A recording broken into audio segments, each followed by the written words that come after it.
Gracious God, we pause in your presence to give you thanks, Father, for your grace and your mercy that are new each and every day. We thank you, Lord, for the gift of your Son, for the light, Lord, which shines from his life into our home. Transform us, O God, and change us for your glory. Lord, grant the words spoken here may be written upon our hearts, that they may truly change and transform our lives. I speak to you now in the name of God, who is Father and Son and Holy Spirit. Amen. Please be seated. Matthew writes in the second chapter of his Gospel, verse 16 to 18, said that when Herod saw that he had been tricked by the wise men, he was infuriated, and he sent and killed all the children in and around Bethlehem who were 2 years old or under, according to the time that he had learned from the wise men. About a week ago, as Dawn and I sat outside in the car, waiting, listening to the radio, and there was something that was said on the radio that triggered this question, and with all the innocence of childhood, she asked me, "Daddy, why are people afraid to die?" How do you answer that? Why are people afraid to die? I think the lady who was on the radio, if I remember correctly, was speaking about accidents that happen in and around Christmas and about the fear of dying. She said, "Daddy, why are people afraid to die?" And I explained to her that sometimes people are afraid to die simply because they do not know what to expect. They do not know what to anticipate. Right? That is, they do not know what the process of death will be like for them. So they are afraid. But I also said that sometimes people believe that it may hurt. And so the process of dying for them might be something that is painful, and we do not want to think about it. We want to avoid it. But also trying to help to understand, of course, based on the scripture, that death will be like falling asleep. So just like we often do not know that we have fallen asleep until we wake up, right? So I just drifted off. I didn't even realize, right? Just like how we do not know that we have fallen asleep until we actually wake up again, so too the dead will not know that they are dead or have died until they are awakened by Jesus. Until his voice calls us forth, as he did with Lazarus, and he says to us, "Come forth." Now we know that even the dead are alive to God. The scripture also tells us that. But we will not know what the actual experience of that will be until we die. I was reminded of our conversation as I reflected on today's scriptures, 2 of which refer to death. In today's letter to the Hebrews, Paul writes, "Since therefore the children share flesh and blood, he himself," that is, Jesus, "shared the same things," shared flesh and blood, "so that through death he might destroy the one who has the power of death, that is, the devil, and free those who all their lives were held in slavery by the fear of death." So he came and shared all that we are, in order that he might do away with the one who had the power over death, that is, the devil, but also free all of us, who all our lives have this fear of death. And so in coming among us in the flesh of his own humanity and living and dying as one of us, God not only reconciled us to himself, but he removed that tool from the enemy's toolbox. He took that arrow from his quiver, where the enemy would like to tell us that we are not loved by God. That is no longer a tool that the enemy can use to say, you know what, you are not loved by God. It's not true. Jesus has proven it. And then by rising to life again in our flesh, he has shown us that physical death does not have the last word. It is not the end of the story. And so as Jesus himself was the firstborn from the dead, so too will we and all those who have gone before us be raised to eternal life in him, through the power, his power, that is at work in all of us. And so we need not fear death. Right? Jesus himself said, do not fear those who kill the body but cannot kill the soul. Don't worry about that physical death. There's no need to fear it. Nevertheless, these verses are but two of many within the scriptures, which remind us that we, as God's human creature, that we are caught up in the midst of a battle between the cosmic powers of this present darkness, the spiritual forces of evil in the heavenly places. We are caught up in a battle between them and the power of the living God. These two things are waging and warring against each other. A battle in which physical death is only one small part. And even that, we see, has already been defeated. It is a battle between good and evil for which we already know the outcome. We know how this story ends. That's what Good Friday and Easter are all about. Yet we would do well to remember that we are still caught up in the midst of this battle. Right? It's like the war is over. You still have these little skirmishes going on around the place, right? It's already been determined. And we are still caught up in this battle. And it's important to remember that so that we don't fall asleep. So that we may remain ever alert to the many ways in which the enemy will come and attempt to use us as his tools, as his instruments. Even when we strive, or especially when we strive to follow this Jesus Christ as Lord. And if we're never trying to follow, then the enemy has nothing to do with us. We're doing just what we need to be doing as far as he's concerned. But you try to follow Jesus as Lord, then you feel the fierceness of this battle that we are in. Today's gospel is the second of those passages that we have today, which refers to death. We hear about what Herod did, and one might wonder what was going through Herod's mind. What could he possibly have been thinking? What did he think he was doing when he sent out his troops to murder all of those little children under the age of 2? Just to put some sort of flesh and bones on this, my youngest one will be 3 next month. So all those younger than her and even younger, what was going through his mind? Matthew explains that after Herod realized that he had been tricked by the wise men, that the wise men did not, in fact, return to him as he had asked them, but returned a different way, that they did not come and tell him where this Christ child was, he was infuriated. And he sent and killed all the children in and around Bethlehem, just in case they left and were on their way to get them too. To kill all the children in and around Bethlehem who were 2 and under, according to the time that he had learned from the wise men. And so from his own self-centered perspective, Herod probably thought he was preserving or protecting his kingdom, protecting or preserving his rule as king. Sometimes we like to preserve our turf, and we do away with anyone else who presents a challenge.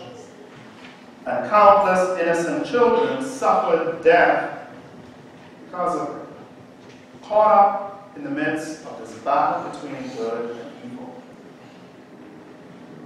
But in Christ, God's act of salvation was coming into being in time.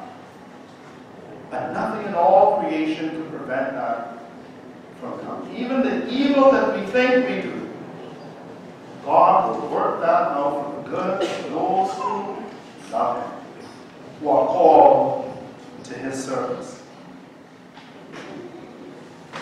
And friends, we can never underestimate the great lengths to which the enemy will indeed go to co-opt us to his side. We can never underestimate the great lengths to which he will go to use us for his purposes, to use us in roles different from that for which we were created. You know, Herod often reminds us, I believe, that there is a great terror which accompanies the threat of Christ becoming the new king. All terror is there. And this is particularly so for the enemy. You see, the enemy also knows already how this battle ends. And he is terrified of what that outcome will indeed mean for him. And so like crabs in a barrel. How many of you have seen crabs trying to get out of a barrel? Right? Like crabs in a barrel, he is determined to drag down with him as many of God's good creatures as he can, destroy them as he himself is destined for destruction.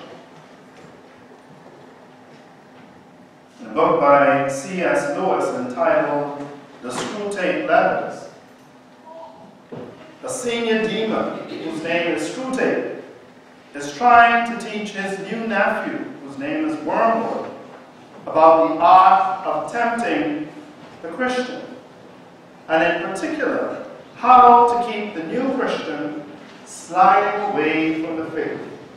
Right? We might call it backsliding, or growing cold, or losing that heat, that fervency for the faith. He is teaching his new nephew, this new little demon, all about the art of tempting. And so in the following quote, Screwtape teaches Wormwood how to get the Christian to waste their life doing nothing. I'll say that again. He tries to teach Wormwood how to get the Christian to waste their life doing nothing. One of the many ways in which the enemy gets us on his side, right? The losing side in this battle, in order to prevent Christ from becoming the king that he already is and will be pronounced before. But to get us to do nothing. Again, if you imagine a war, and you imagine that the one who is coming against you has taken your nerve so that you don't even engage in that war. That's what the enemy is all about, trying to get us to do nothing.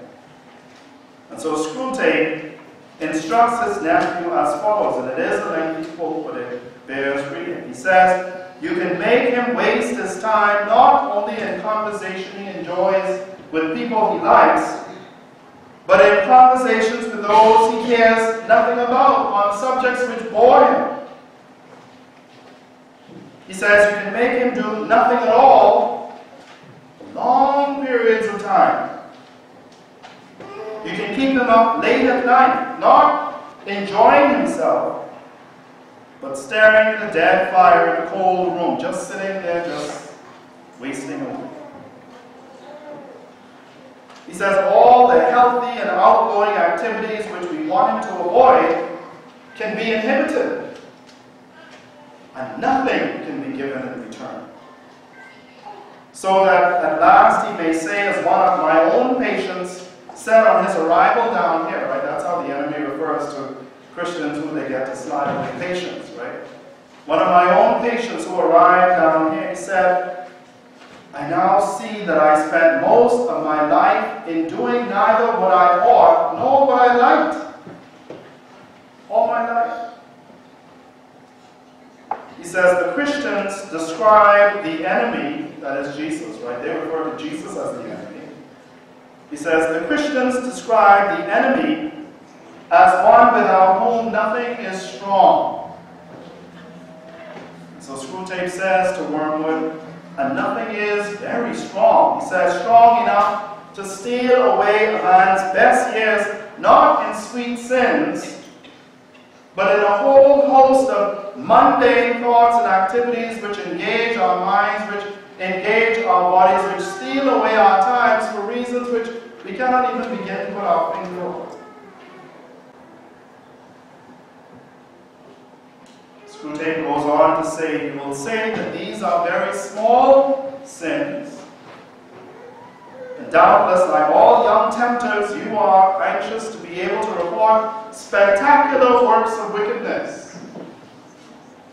But do remember, the only thing that matters is the extent to which you separate the Christian from Jesus Christ. That's what matters. He says it does not matter how small the sins are, provided that their cumulative effect, when you stack them up one on top of the other, their cumulative effect is to edge the Christian away from the light and out into the nothingness. He says murder is no better than cards, right? Playing a card game. Murder is no better than cards. If you can do the trick with cards, good. It doesn't even have to be murder. Indeed, he says, and this is the most chilling sentence of all, he says, the safest road to hell is the gradual one. Gentle slope, soft underfoot, without sudden turnings, without milestones, without signposts. In other words, you don't want to wake up. Even the devil knows that God has entered this world in human form for us, for you, for me, for our salvation.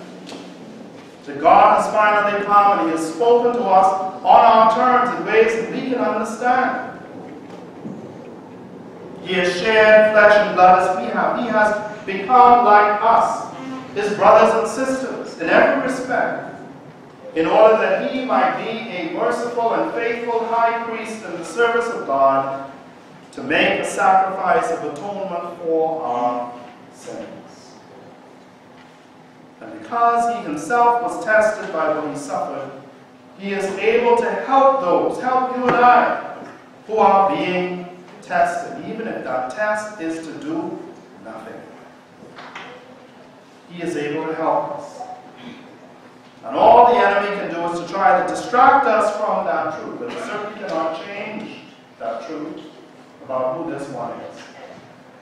This one born in Bethlehem is indeed our Almighty God and King. He is our Lord. He is the ruler of all. And the psalmist today calls the whole creation to praise Him for His mighty acts. In fact, by their very being, all creation praises Him. The angels, the sun, the moon, the stars, the heavens, the earth, all living creatures, all living things. For He commanded, and they were created. They stand as a testament of praise to Him.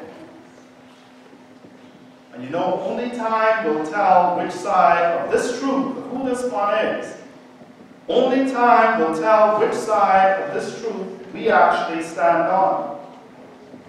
Whether we'll be counted among those who welcome this one who is the new king, or whether we will be counted among those who have turned away from Him, like the enemy, like Herod, who have turned away from Him, whether intentionally or gradually and unintentionally. St. John reminds us that this is the judgment on humankind.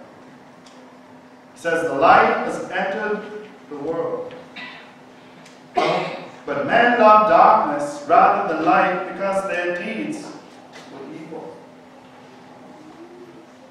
And there is something that is inherently painful for us, I believe, in truly allowing Jesus to be that new king, to reign as Lord in our lives. There's something inherently painful people about it. But friends, let me also say this to you, that there is something also inherently healing and liberating and life-giving and wholesome about coming to the light. Coming to that light that is His light.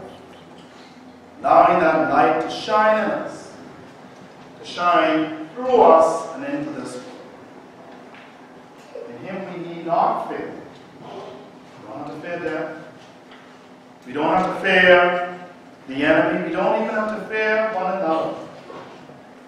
For His perfect love casts out all fear. Nothing to be afraid of. And so the question for us, therefore, is, will we turn away from that nothingness, which is what we disintegrate into? Do we turn away from that nothingness and do we turn toward Him?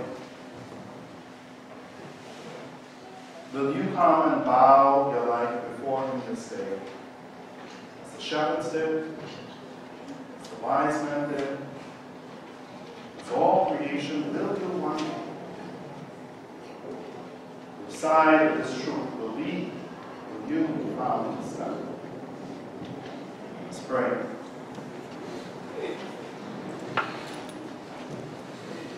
And if it is your desire to turn your life more toward Him, to turn away from that nothingness, to surrender to Him, then simply pray these words in your heart. Heavenly Father, I am thankful for the gift of your Son, Jesus Christ, who has come to set me free. Lord, I don't even know what it means to truly worship and serve and follow you, but I know that you will lead me, that you will help me. So Lord, I yield my heart to you this day. Help me to set aside all that is not of you. Help me to trust you.